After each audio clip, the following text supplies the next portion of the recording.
Well, hello everyone. Today ini mau nge-share tentang my English learning and testing system. Jadi tentang gimana penting nggak ya semua ini? Kalian butuh nggak ya testing system ini tentang belajar bahasa Inggris gitu? Apa aja kira-kira?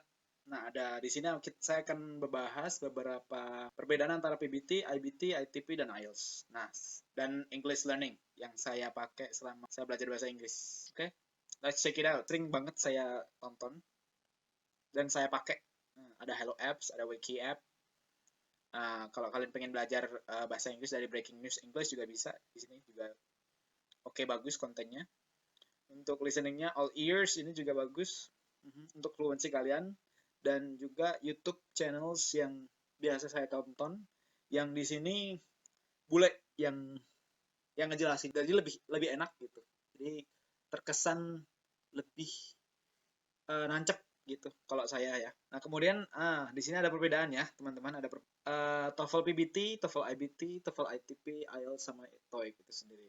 Dari penyelenggaranya, berlakunya berapa tahun, scoringnya, biayanya, sama skill yang dinilai apa aja. Di sini saya akan ngebahas tentang penyelenggara dari PBT. Nah, di sini PBT atau CBT, PBT ini udah lama banget ya, di Indonesia udah nggak dipakai sekarang.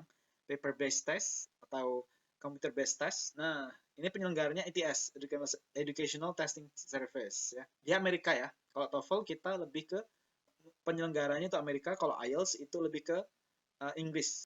Nah, biasanya kalau IBT yang sekarang yang lebih dipakai, banyak dipakai itu internet based test. Berlakunya ini 2 tahun dan scoringnya 0 sampai 120. Dibagi jadi 4 skill di sini ya. Masing-masing 30, speaking 30, reading, listening, and writing. Kalian yang belum pernah ngambil TOEFL, yang real, yang maksudnya yang IBT, itu mahal ya. Lumayan cukup mahal di sini, ada 2,5, lumayan juga. Terus yang ITP, nah ini TOEFL ITP yang kalian biasanya ini penyelenggaranya lebih ke universitas ya.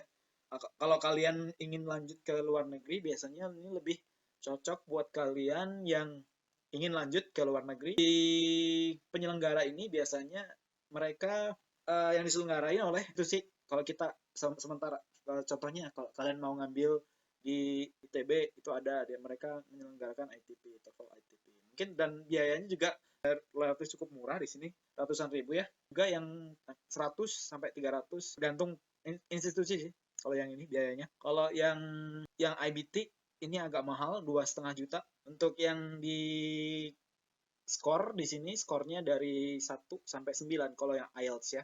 Untuk yang IELTS, untuk websnya kalian bisa cek sendiri nanti di sini www.britishcouncilfoundation.id. Indonesia exams, IELTS dates, fee, location. Jadi setiap kota itu ada.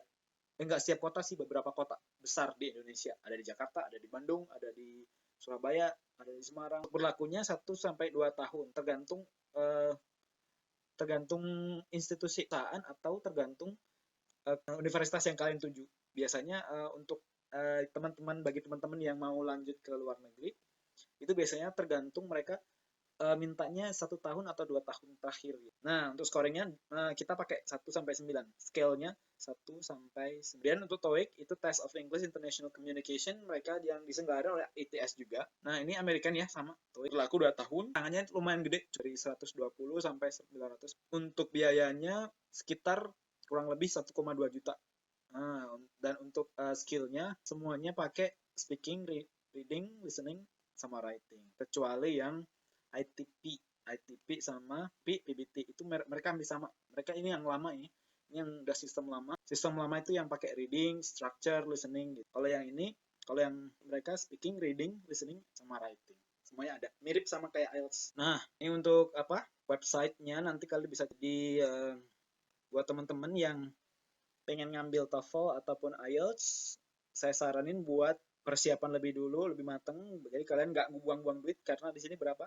Ada 2,5 juta, 2,5 juta sama 2,9 juta kalau kalian pengen ngambil IELTS. Saran saja, jadi nanti kalau kalian pengen persiapan, udah jauh-jauh hari, kalian udah ambil ancang-ancang gitu sebelum tes gitu. Biasanya setiap bulan sekali atau setiap berapa bulan sekali itu ada untuk yang IELTS ya. IELTS Untuk TOEFL kalian bisa cek aja nanti langsung ke ITS-nya. Dan buat kalian masing-masing, kalau kalian pengen lanjut ke luar negeri, biasanya kalau pengen universitas masing-masing ya, yang dituju, biasanya mereka IELTS 7, 6,5 itu paling rendah. Kalau 7 itu institusi atau universitas yang nggak memerlukan IELTS juga. Kalau why not? Kenapa kita ambil IELTS dulu gitu? Ancang-ancang jauh-jauh hari gitu. Untuk yang English learning-nya, saya belajar bahasa Inggrisnya lebih banyak akses ke sini ya. Dari 1 sampai, tapi jarang ya, saya udah jarang pakai Wiki, saya udah pakainya Hello. Nah, untuk 1 sampai 3 itu dari, ini bagus ini. Learn English with TV series. TV series ini bagus banget buat kalian. Saya rekomendasiin buat kalian buat nonton ini. Kenapa? Karena native speaker, dia langsung ngejelasin gimana itu movie gitu, kayak short movie, mereka ngejelasin pakai bahasa Inggris, terus enaknya di situ dia ngejelasin clear banget, enak, ada latihan-latihan juga sama. Untuk yang all ears English ini enak banget buat kalian yang pengen improve yang listening kalian. Untuk yang ketiga itu yang materi, kalian kalau butuh materi bahasa Inggris pakai yang ini, English, nggak berbayar, dan ini untuk yang Halo App juga tidak berbayar juga, sama Wiki App nggak berbayar. Nah, untuk kalian yang suka, kalian bisa ngulik ke website ini, www.reallylearnenglish.com. Kalian bisa ke sini nanti, ada yang berbayar, ada yang gratis juga. Buat kalian yang suka ngulik grammar, boleh juga, boleh dicoba www.reallylearnenglish.com. Testing system, untuk apa sih kalian belajar bahasa Inggris? Belajar TOEFL, belajar IELTS, karena sekarang banyak perusahaan yang menyertakan kalau kalian pernah mengikuti tes bahasa Inggris atau belum. TOEFL, IELTS, TOEIC, biasanya kalau untuk perusahaan biasanya lebih banyak ke TOEIC-nya. Untuk IELTS itu lebih ke akademis.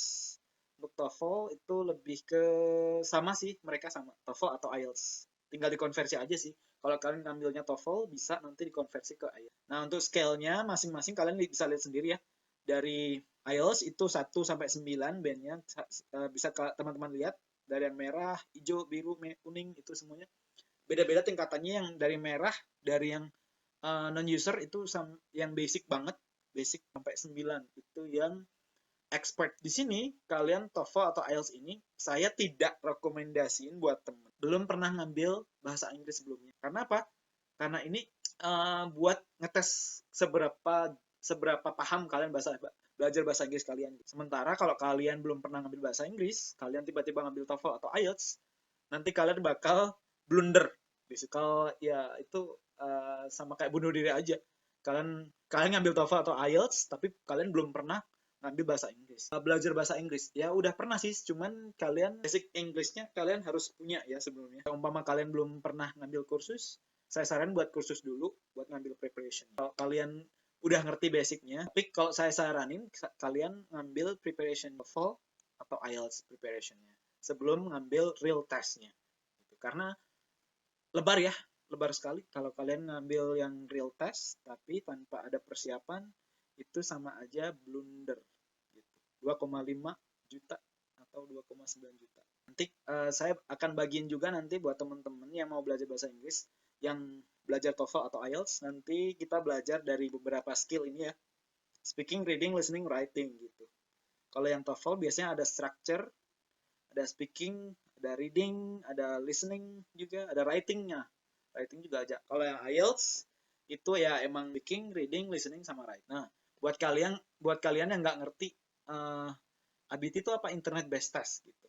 Yang sekarang umum dipakai di dalam negeri maupun di luar negeri. Yang sekarang lagi ngambil bahasa Inggris atau sekarang lagi belajar bahasa Inggris, ada buku yang bla bla bla bla PBT CBT. Nah, itu sekarang sepertinya bisa kalian pakai. Bisa sih kalian ngambil preparation juga, preparation yang bukan real testnya, itu ngambilnya nanti institutional ITP. Ada beberapa institusi atau perusahaan atau universitas yang mereka tidak menerima TOEFL ITP, tapi mereka lebih menyarankan untuk ngambil TOEFL ITP. Itu aja sih yang bisa saya bagi buat teman-teman, semoga bermanfaat. Oke, ya, cheerio everybody.